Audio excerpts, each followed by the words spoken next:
Hello everyone, welcome to Azad classes as we are continuing the chapter number 1 village of Palampur। और कल हमने बहुत अच्छे topics तक चीज़ों को क्लियर कर लिया था, मतलब ग्रीन रेवोल्यूशन तक, और यूँ कहूँ तो आधा चैप्टर हमने एक ही वीडियो में क्लियर कर लिया था। रीज़न यही था, थोड़ा सा लंबा वीडियो ज़रूर हुआ था कि आपको चीज़ें धीरे धीरे सारी की सारी क्लियर हो जाए। तो मैं उम्मीद करता हूँ कि आप बुक्स ज़रूर पढ़े होंगे, क्योंकि अगर किताब नहीं पढ़े होंगे तब कहीं ना कहीं समस्या है। तो उस वीडियो को फिर से देख लीजिएगा अगर क्लियर नहीं हुआ तो, और एक बार किताब ज़रूर पढ़ लेना। हाँ, जिन लोगों के पास बुक्स है इट्स ऑल राइट, अगर बुक नहीं है तो गूगल पे NCERT class 9th economics, geography, science, maths जो भी बुक डालोगे NCERT की बुक्स डाउनलोड हो जाती हैं, तो उससे भी आप पढ़ सकते हो। खैर, कल मैंने आपको क्या पढ़ाया था, एक बार फिर 2 मिनट में हम बात कर लेते हैं। Introduction of Palampur village, that Palampur village, the main objective in the Palampur village is to farm, that is agriculture farming. 75% of the people were directly, indirectly dependent on farming. Out of 450 families in Palampur, almost 80% of the people were middle or upper caste, and remaining people belongs to Dalit or SC STs. They do not have such amount of piece of land. They live in the corner of the village. ये सारी चीज़ें थी। Now transport facilities, irrigation facilities, electricity facilities were very good in the Palampur, as well as in the nearer town Shahpur, as well as one village which is just 3 kilometers far away from Palampur, that is Raiganj। चीज़ें clear हो रही हैं? हाँ, तो next इसके बाद हमने पढ़ा था एजुकेशन हेल्थ के बारे में। There is 1 PHC primary health centre and 1 private dispensary 2। फिर एजुकेशन की अगर बात करें तो there are 2 primary schools, 1 high school in particular village, that is Palampur. तो ये हमने इंट्रोडक्शन में पढ़ा था। नेक्स्ट फैक्टर्स ऑफ प्रोडक्शन 4 थे, लैंड, लेबर, कैपिटल, एंटरप्रेन्योर और ऑर्गेनाइजेशन। ये 4 फैक्टर्स ऑफ प्रोडक्शन थे जिसकी आज हम और चर्चा करेंगे। इन्हीं चारों के चारों फैक्टर्स ऑफ प्रोडक्शन का यूज करके आउटपुट यानी प्रोडक्शन किया जा सकता है। Next we have studied that land was fixed in the village Palampur since 1960 there has not been increased, it means the land has not been increased. some of the wasteland were there which has been utilized in agriculture purpose और farming purpose, but since 1960 के बाद agriculture land बहुत ज़्यादा पालमपुर में increase नहीं की गई है। करना क्या था कि हाँ, इंक्रीज एक चीज़ हुई थी। करना क्या था, से पहले मैं एक चीज़ आपको बता दूं कि लैंड नहीं इंक्रीज हुई, लेकिन एक चीज़ इंक्रीज हुई। हाँ, वेरी गुड, पॉपुलेशन। कमेंट ज़रूर करिएगा, ठीक है, कि पॉपुलेशन इंक्रीज हुई थी। कमेंट ये करेगा कि पॉपुलेशन अगर इंक्रीज हुई तो पॉपुलेशन प्रेशर बढ़ा तो उससे होगा क्या। कमेंट करिए, ठीक है, जरूर करिएगा। फिर मैं आंसर भी आपको बता दे रहा हूं कि उस पॉपुलेशन प्रेशर को फीड करने के लिए आपको करना क्या था, प्रोडक्शन बढ़ाना था ना। There were 2 ways to increase the production. First is multiple cropping, good, याद आ रही हैं चीजें। And second is to do the agriculture by using some modern farming, chemical fertilizer, pesticides, insecticides, HYV seeds, modern method of irrigation। यानी मैं बात कर रहा हूँ, जी हाँ भैया, ग्रीन रेवोल्यूशन की। तो ये सारी की सारी चीज़ों को यूज़ करना था जिससे प्रोडक्शन बढ़ सके। तो यहाँ तक हम पढ़े थे, क्लियर है। चलिए, तो उसमें 2 टॉपिक हमने पढ़ा था, ठीक है। अब उस 2 टॉपिक में पढ़ने के बाद हमने पहला पढ़ा था land is fixed and second पढ़ा था use of modern farming. Third topic आज का जो हमारा है वो थर्ड टॉपिक का है विल द लैंड सस्टेन, ठीक है। लैंड सस्टेनेबिलिटी के बारे में आपको पढ़ना है कि ज़मीन क्या वैसे की वैसे ही रह जाएगी। तो the answer will be no, the land will not sustain with the continuous use of chemical fertiliser, pesticides and HYV seeds, there has been a degradation in the soil। यानी कि कंटिन्यूअसली जब इस पैच ऑफ लैंड में, this is an patch of land, मैं थोड़ा बड़ा लिखता हूं आपको चीजें क्लियर होंगी।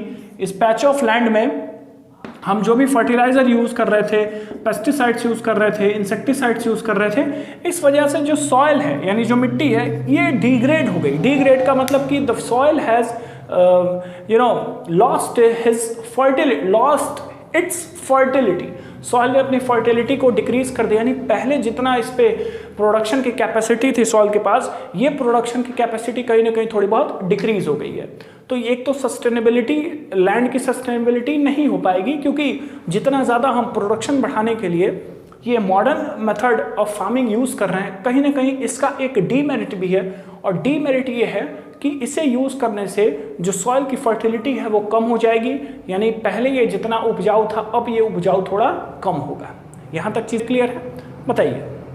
इसके आगे अगर हम देखें तो एक चीज़ और, एक तो केमिकल फर्टिलाइज़र यूज़ करने से, दूसरा कंटिन्यूअसली वाटर यूज़ करने से। क्योंकि आपको पता है कि जैसे ही हम HYV सीड्स का यूज़ करेंगे ग्रीन रेवोल्यूशन टेक्निक से, तो ज़्यादा से ज़्यादा इरिगेशन यानी कि सिंचाई करनी पड़ेगी, ज़्यादा से ज़्यादा पानी लगेगा।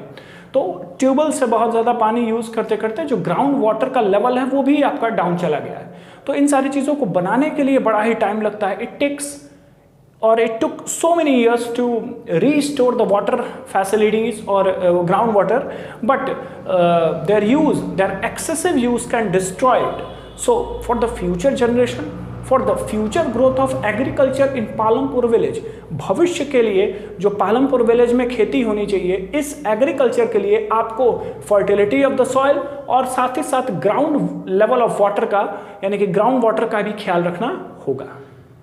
तो ये था थर्ड टॉपिक। फोर्थ टॉपिक है how is land distributed between the farmers of Palampur. जो फोर्थ टॉपिक है बालक, ये है कि ज़मीन का किस तरह से डिस्ट्रीब्यूशन था पालमपुर में। इसके बारे में हम अगर बात करें तो मैंने आपको शुरू में ही बताया है कि 450 फैमिलीज़ हैं पालमपुर में, जिसमें से 1/3 फैमिलीज़ आपकी दलित बिलोंग करती हैं, यानी कि लोअर कास्ट को बिलोंग करती हैं। अगर आप 450 का 1/3 निकालेंगे तो ये आपको 150 फैमिलीज़ मिल जाएंगी।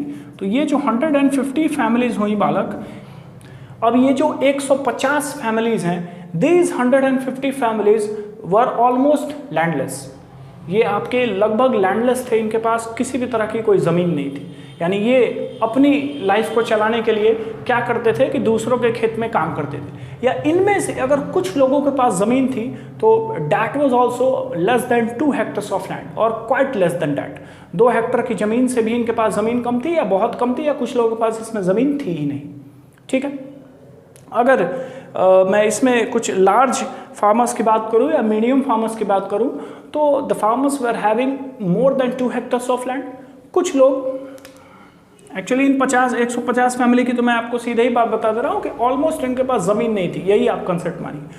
इसके बाद आपकी लगभग जो 240 फैमिली बचती है, ये 240 ऐसी फैमिली है, आपकी बुक का ही डेटा है, जिसके पास 2 हेक्टर्स ऑफ लैंड की ज़मीन है। 2 हेक्टर्स की लैंड की ज़मीन है, थोड़ा बहुत ऊपर नीचे चलता है। ठीक है। तो 2 हेक्टर्स ऑफ लैंड की ज़मीन किसके पास है? 240 परिवार है, यानी कि ऑलमोस्ट जितने लोअर कास्ट के लोग हैं उनके पास नहीं थी ज़मीन। They have to depend on middle and rich farmers for their sustainability.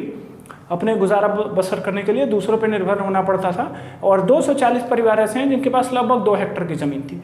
अब और कुछ जो हाई क्लास फार्मर्स बचे, उन हाई क्लास फार्मर्स के पास कुछ ऐसे लोग थे जिनके पास 10 हेक्टर से भी ज़्यादा ज़मीन थी। तो 3 फेजेस देखने को मिले बेटा। यही NCERT आपको समझाने की कोशिश कर रही है इस स्टोरी से कि कुछ ऐसे लोग मिले जो देवर लैंडलेस, यार किसी भी तरह की ज़मीन नहीं थी भाई उनके पास, अब क्या ज़बरदस्ती थोड़ी ना लाएंगे, नहीं थी। कुछ लोग ऐसे थे जिनके पास 2 ही हेक्टर्स की ज़मीन थी, और कुछ लोग ऐसे थे जिनके पास 10 हेक्टर या उससे ज़्यादा की भी ज़मीन रही होगी। तो ये एक सिनेरियो है, ये एक सिचुएशन है जो तुम्हें बताया जा रहा है फार्मर्स के बारे में जो पालमपुर के निवासी हैं। अब एक स्टोरी यहाँ पे ऐड है, और स्टोरी गोविंद जी के नाम से ऐड है। गोविंद जी एक पर्सन है, एक फार्मर है पालमपुर में, जिनके पास 2.25 हेक्टर्स ऑफ लैंड थी। अब ये गोविंद के पास अगर ये पॉइंट होता है ना, इतना तो मैथ पढ़ा ही हो गई, ये पॉइंट होता है 2.25 हेक्टर्स ऑफ लैंड की ये ज़मीन थी। अब ये 2.25 हेक्टर्स ऑफ लैंड की ज़मीन में भाई ये अपनी फार्मिंग कर रहे हैं, और वो हेक्टर ऑफ ज़मीन भी कैसी है, तो इट इज़ अनइरिगेटेड लैंड। मतलब यार बहुत ज़्यादा वो फर्टाइल नहीं है, उस पर मेहनत करनी पड़ेगी, उस लैंड पे काम करनी पड़ेगी, उसको उसको कल्टिवेट करने के लिए, उसको मतलब फर्टाइल बनाने के लिए उस पर काम करना पड़ेगा। ठीक है। तो अब होगा क्या? हाँ, पहली चीज़, ये जो गोविंद है ये उन मिडिल क्लास फैमिलीज़ में से है, उन 240 लोगों पे हैं कि जैसे हैं जिनके पास लगभग 2 हेक्टर या ऊपर नीचे की ज़मीन थी। अभी बात की है ना, झूठ तो नहीं बोल रहा? ठीक है। तो अगर मैं झूठ नहीं बोल रहा हूँ जी, तो 2.25 इनके पास हेक्टर ऑफ ज़मीन है, और ये खेती कर रहे थे। इनके 3 बच्चे थे, he has 3 sons. And these three sons as well as the father that is Govind, इन चारों लोगों ने मिलकर खेत को इरिगेटेड बनाया और इतना बनाया कि राशन पानी का काम उस 2.25 हेक्टर ऑफ लैंड से चल जाता था। और साथ ही साथ इनके पास एक बफेलो थी, बफेलो का अर्थ तो समझते हो ना जी, उससे भी इनके कुछ इनकम आ जाती थी, कुछ एडिशनल इनकम आ जाते थे, लेकिन बहुत ज़्यादा इनकम इनके पास फिर भी नहीं थी। हुआ क्या कि when this Govind ji was death, ठीक है ना, व्हेन ही एक्सपायर्ड, जब उनका जीवन समाप्त हो गया इस धरती पे, इस धरातल पे, तो उनके जो बच्चे थे इन्होंने 3 हिस्सों में ज़मीन को बांट ली और 3 हिस्से में ज़मीन को बांटने के बाद एक पर्सन के हिस्से में आया 0.75 लैंड, यानी तीनों के ही तीनों पास 0.75, 0.75 और 0.75 की ज़मीन आई। अब ये जब सिर्फ 0.75 ही लैंड हो गया और इनकी भी तो फैमिलीज हो गई होगी शादी वगैरह करने के बाद, तो अब परेशानी क्या हुई कि लैंड डिक्रीज हो गया जबकि पॉपुलेशन प्रेशर फिर से इंक्रीज हुआ। तो अब ये कल्टीवेबल लैंड ज़रूर थी, ठीक है, इरिगेटेड लैंड ज़रूर थी, फर्टाइल लैंड ज़रूर थी, केमिकल फर्टिलाइजर भी यूज़ करते थे लोग, लेकिन फिर भी बहुत ज़्यादा प्रोडक्शन नहीं हुआ, जिस वजह से इन तीनों के ही तीनों लड़कों को एडिशनल सोर्सेज ऑफ इनकम की ओर ध्यान देना पड़ा। तो अब आपसे एक लास्ट में एनसीईआरटी में क्वेश्चन पूछा जाता है, वो क्वेश्चन ये है कि is the land distributed in Palampur is uneven or not? Is the distribution is uneven distribution of land or not? क्या जो ज़मीन का बंटवारा है पालमपुर गांव में वो इक्वली डिस्ट्रीब्यूटेड है या नहीं? तो आंसर कमेंट बॉक्स में लिखिए। कमेंट तो मतलब तुम लोग को करना ही नहीं है यार, किसी वीडियो पे कमेंट नहीं करना है, जाके कमेंट कर दो यार। आज़ाद क्लासेस जो दूसरा वाला चैनल है ज्योग्राफी के, मैंने आपको फर्स्ट चैप्टर पढ़ाया है और कल से ही, या अभी तो एक लेक्चर और लूँगा मैं पालमपुर पे, तो परसों से आपको या कल से ही मिलने लगेगा ज्योग्राफी का सेकंड लेसन भी, जो बहुत इंटरेस्टिंग है, बहुत ज़्यादा इंपॉर्टेंट है। तो उस पर भी कमेंट करिएगा और फर्स्ट चैप्टर पे भी कमेंट करिए, लाइक करिए, शेयर करिए, इतना तो कर सकते हो तुमसे इतनी उम्मीद तो मैं कर सकता हूँ। खैर टॉपिक बदल दिया मैं। हाँ, टॉपिक पे ये बात हो रही थी कि क्या लैंड का डिस्ट्रीब्यूशन अनइवन है कि नहीं, कमेंट करिएगा। खैर मैं आंसर आपको बता देता हूँ, yes definitely there was unequal distribution of land. क्यों, आपको नहीं लगता है सर? 150 फैमिलीज ऐसी थी जिनके पास जमीन नाम की कोई चीज नहीं थी। हाँ, 240 फैमिली जरूर ऐसी थी जिनके पास ऑलमोस्ट 2 हेक्टर्स ऑफ लैंड थी, कम नीचे। गोविंद जी भी उसी में थे। And some of the high class farmers were there and they were having more than 10 hectares of land. So what does it mean? Yes, surely for sure there was uneven distribution of land. कैसे कह सकते हैं बताइए? नहीं, आप खुद इस पे एनालिसिस करिए, सोचिए। ऐसा पर्सन है जिसके पास कोई ज़मीन ही नहीं है, कुछ ऐसे लोग हैं, और कुछ नहीं है, 150 लोग हैं। कुछ ऐसे लोग हैं जिनके पास थोड़ी बहुत ज़मीन है और कुछ लोग हैं ऐसे जिनके पास बहुत सारी ज़मीन है। तो अनइवन डिस्ट्रीब्यूशन ऑफ लैंड है। एंड दिस, और I must say that due to this uneven distribution of land the overall production in the village has also decreased, as well as the family condition of these 150 families, as well as the some members of those 240 families were also in some trouble or problems. Clear हुई बात? तो ये land का distribution equal था कि नहीं, ये आपको इस टॉपिक पे बताया गया है। नेक्स्ट टॉपिक अगर मैं आपसे बात करूं, या खैर इस स्टोरी में और तो कुछ ऐसा रह नहीं गया है, मैं आपको नेक्स्ट अगर टॉपिक पे बात करूं तो that is who will provide the labour. Next topic है who will provide the labour. अब अगर मैं इस टॉपिक पे आपसे बात करूं तो अब यहाँ पे लेबर की बात आती है। लेबर की बात का मतलब ये है कि लैंड के बारे में तो हमने पढ़ा, 4 फैक्टर्स ऑफ प्रोडक्शन है ना बेटा, लैंड, लेबर, कैपिटल और एंटरप्रेन्योर। गुड। तो अब इसमें लैंड के बारे में तो हमने पढ़ लिया, अब बात आती है लेबर की। तो अगर मैं लेबर का आपसे डिस्ट्रीब्यूशन कराऊँ या लेबर पे मैं अगर चर्चा करूँ तो टॉपिक का नाम है, जो 5वां टॉपिक है, that is who will provide the labour. यानी ये लेबर, ये जो लेबर है सर, ये लेबर कौन प्रोवाइड करेगा। नाउ आप खुद सोचिए, इसी गांव के हिसाब से सोचना है। Who will provide the labour. देखो यार, खाने के लिए कुछ ना कुछ तो करना पड़ेगा, खाने के लिए कुछ ना कुछ तो करना पड़ेगा। और ये जो हमारे शरीर का हिस्सा है ना, यहाँ से यहाँ तक का जो हिस्सा होता है, जो पेट का हिस्सा होता है, इसी पेट के लिए सब कुछ होता है, मानते हो ना। देख रहे हो अभी इतना नाजुक पीरियड चल रहा है देश में, लेकिन फिर भी जो लेबर क्लास के लोग हैं जिनके पास बहुत पैसा नहीं है यार, वो कोरोना से नहीं डरेगा। हाँ, सेफ्टी रखना चाहिए नो डाउट, लेकिन उस पर्सन को अर्न करना पड़ेगा, बिकॉज इफ़ ही और शी इज़ नॉट अर्निंग तो उसकी फैमिली बहुत ट्रबल में है। देखिए, अगर आप इकोनॉमिक्स पढ़ रहे हैं या अगर आप पढ़ाई कर रहे हैं तो मेरा आपसे यही सजेशन है, क्योंकि अब आप उस क्लास में आए हैं जिसे हम एक बार गाइड कर सकते हैं। जो अपना एक्सपीरियंस मैं आपसे शेयर कर सकता हूँ कि ये जो 4 क्लासेस हैं ये आपकी लाइफ की सबसे इंपॉर्टेंट क्लासेस हैं। Class 9th, class 10th, class 11th, class 12th। इससे इंपॉर्टेंट आप लाइफ में कोई भी क्लास पढ़िएगा, इससे इंपॉर्टेंट क्लास नहीं मिलेगी। हाँ, लेवल भले ज़्यादा हो सकता है, लेवल भले ज़्यादा होगा, लेकिन ये जो class 9th, class 10th, class 11th, class 12th को जो पर्सन बहुत मन से और बहुत अच्छे तरीके से पढ़ लिया, चाहे किसी भी फील्ड में रहना है, यार मैथ मन कर रहा है मैथ लो, बायो मन कर रहा है बायो लो, मेरे जैसे कॉमर्स मन कर रहा है तो कॉमर्स लेना, कोई इशू नहीं है, डिपेंड्स ऑन योर इंटरेस्ट। लेकिन अगर आप ये 4 क्लासेस पढ़ लेते हैं तो आई कैन एश्योर यू कि आपको आगे कम मेहनत करनी पड़ेगी और आपको आगे रिवॉर्ड ज़्यादा मिलेगा। खैर, तो हम बात कर रहे थे कि who will provide the labour. अब आप खुद सोचिए इसी विलेज के कंपैरिजन में कि अब 150 फैमिलीज ऐसी है जिनके पास सर जमीन है, they are landless as I told you, and out of 240 families also there are some of the persons who are too poor, और ऐसे कुछ लोग हैं जो बहुत ही हाई क्लास लोग हैं जिनके पास 10 हेक्टर्स ऑफ लैंड से भी ज़्यादा ज़मीन है।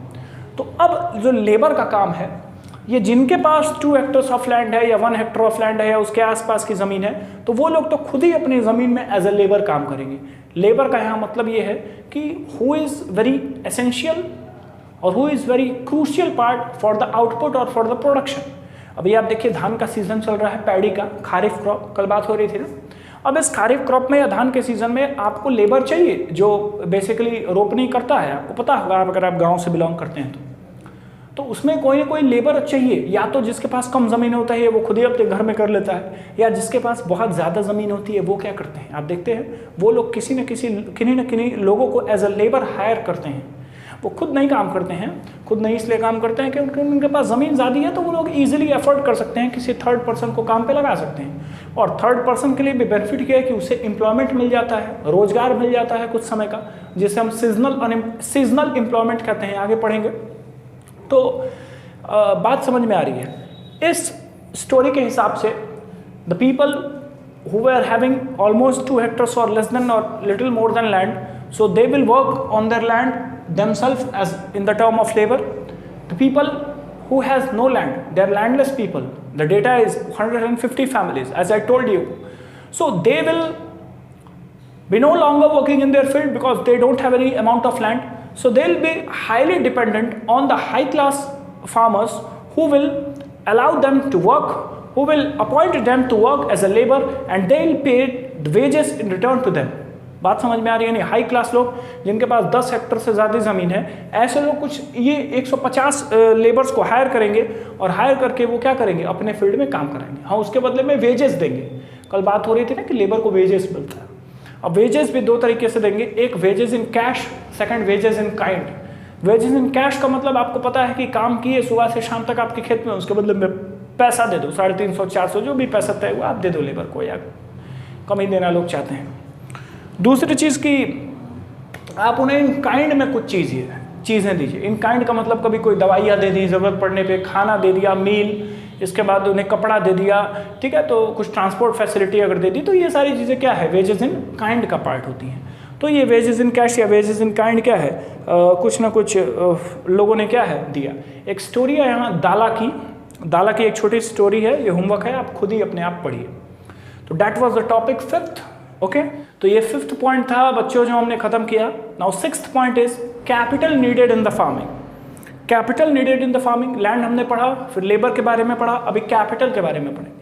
लैंड की अवेलेबिलिटी, मान लो किसी फार्मर के पास है, लेबर की अवेलेबिलिटी है, लेकिन जब तक कैपिटल नहीं रहेगा, जब तक इन्वेस्टमेंट करने के लिए कोई स्रोत नहीं रहेगा सर, तब तक आप एग्रीकल्चर या कोई भी बिजनेस नहीं कर सकते हैं। You need capital which will be invested in any business for its management. तो अब कैपिटल के लिए क्या करना पड़ेगा, तो जो हाई क्लास के लोग हैं जिनके पास मैंने बताया 10 हेक्टर्स ऑफ ज़्यादा की ज़मीन है, तो वो तो मैनेज कर लेंगे because their earning will be more. ज़्यादा ज़मीन है तो ज़्यादा सरप्लस वीट होगा, मल्टीपल क्रॉपिंग भी करते हैं।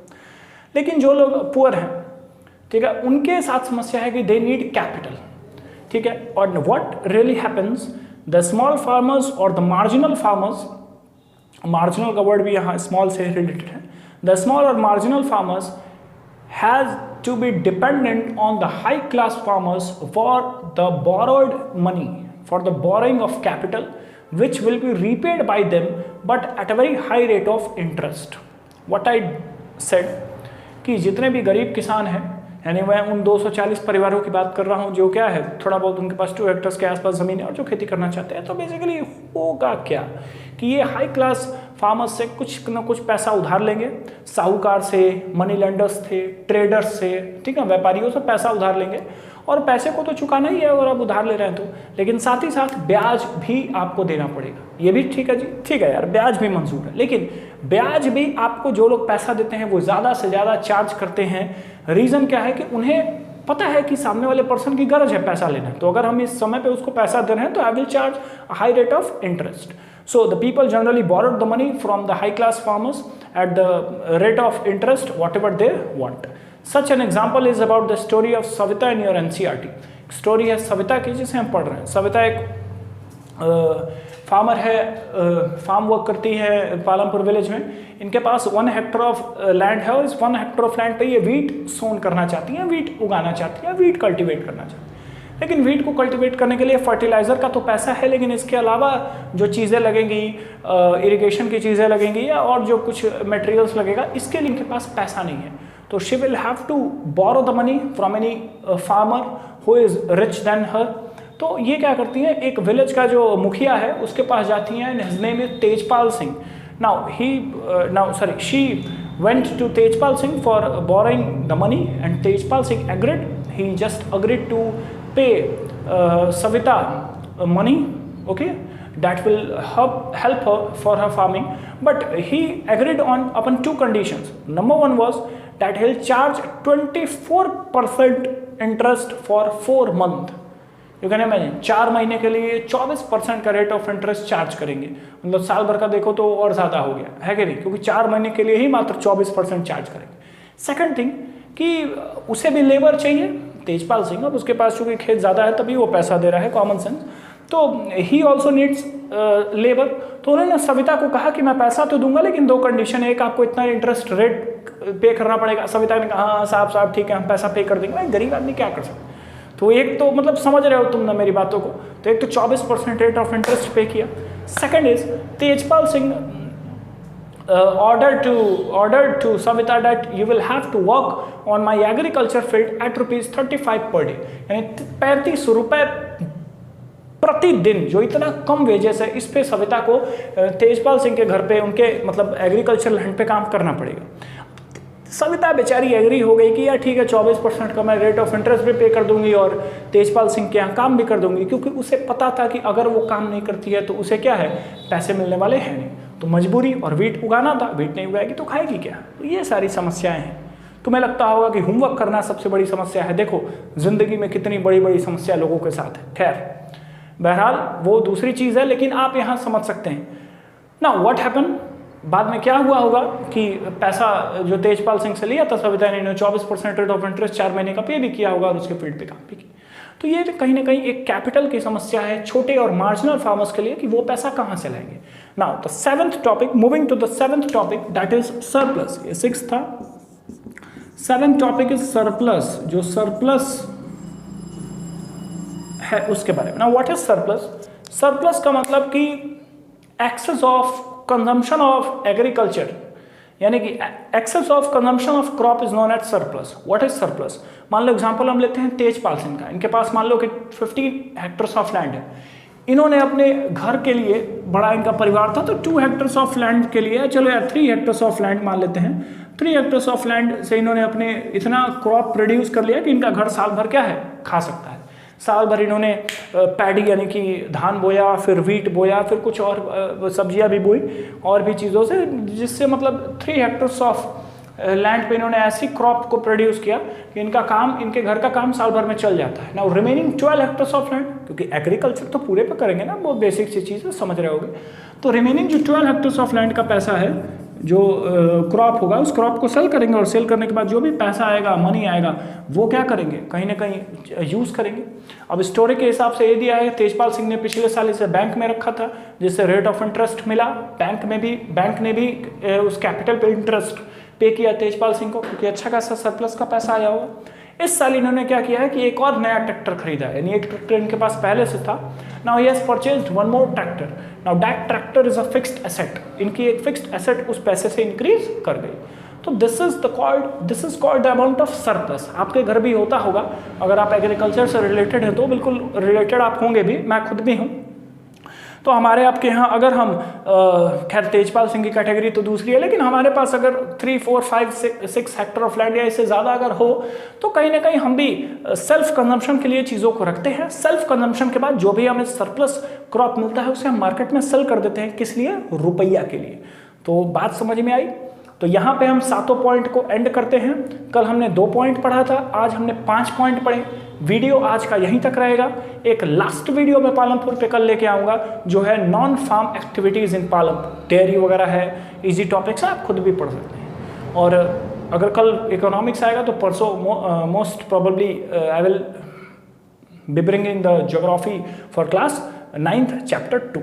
तो चीज़ों को पढ़ लीजिएगा and it's a hearty request to all of you that please do comment and please do share the videos so other students can also have the advantage of it. So thank you very much for watching the full session. Thank you.